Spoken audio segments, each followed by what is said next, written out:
So last year I did too much training and finally managed to get patellar tendonitis. So that's just an inflammation of the patellar tendon, and now I finally got rid of it, and I want to tell you how I did that and what worked for me. As with all medical things on this channel, I am not a medical professional. I just want to tell you what helped me, which may or may not be helpful for you.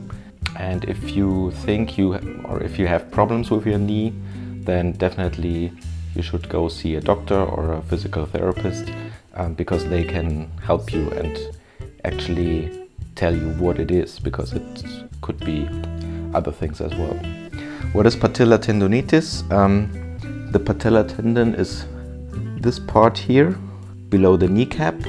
There is a tendon that's connected to your quads. So if you're training too much, then this little tendon gets too much load and gets inflamed.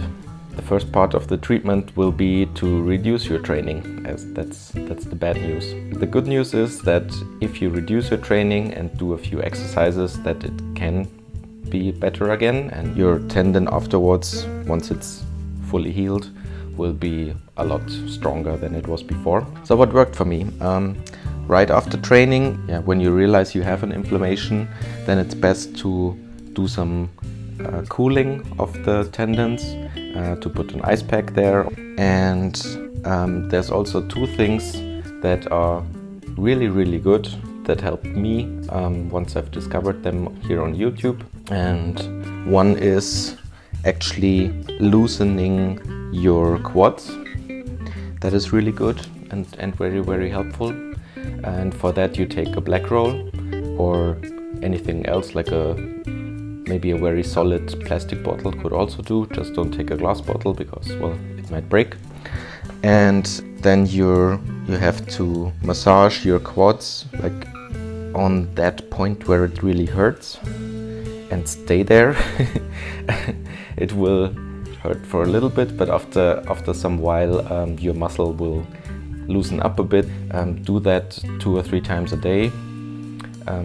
That's what helped the most for me.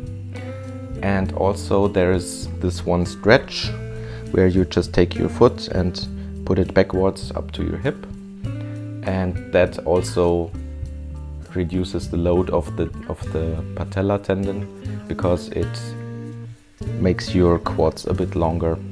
What else helps in the long run? Of course, all these stretches, but you should also do some core strength training for your glutes and for your hamstrings, because they are like the antagonist to your quads.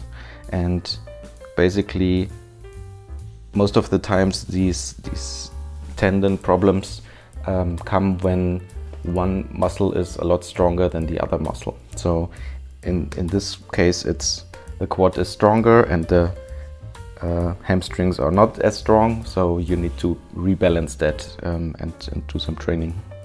Another thing that might help for some people, I think it helped a bit for me when getting back to exercising, is there's this thing that you can put around your knee and put it right below the kneecap, and so that supports the tendon as well, and puts some load off it, so you can start exercising a bit earlier again. With returning to exercise, you have to take it slow. You have to take it really slow. It's not advised to do no sports at all for the time that you're recovering, but during the time when your tendon is still inflamed, then don't do much. Do maybe things like going on a cross trainer or on an elliptic trainer, or going for a swim. Ideally not go running, or something like jumping is very bad. This is also called the jumper's knee. So it would be better to just go do something that's a bit easier on your knees. And once you feel recovered and you want to try out again, then take it slow. start very slow and not very far. Just go for 1 kilometer maybe in your easy recovery pace, and then see how it is. And if it still hurts the next day, then wait a few days again and then try again after 1 week maybe, or something like that. But I can tell you, as somebody who has recovered, it is possible. It takes longer than you think, longer than you want, but it will happen. Yeah. Okay, yeah, so much about that. If you have any questions, then leave them in the comments below. And yeah, I hope you're not suffering too much at the moment, and you can maybe make the best out of it. For example, I started this YouTube channel because I couldn't go for a run. So there's always ways to stick with your hobby, with running, and still have a good time. Okay, bye bye.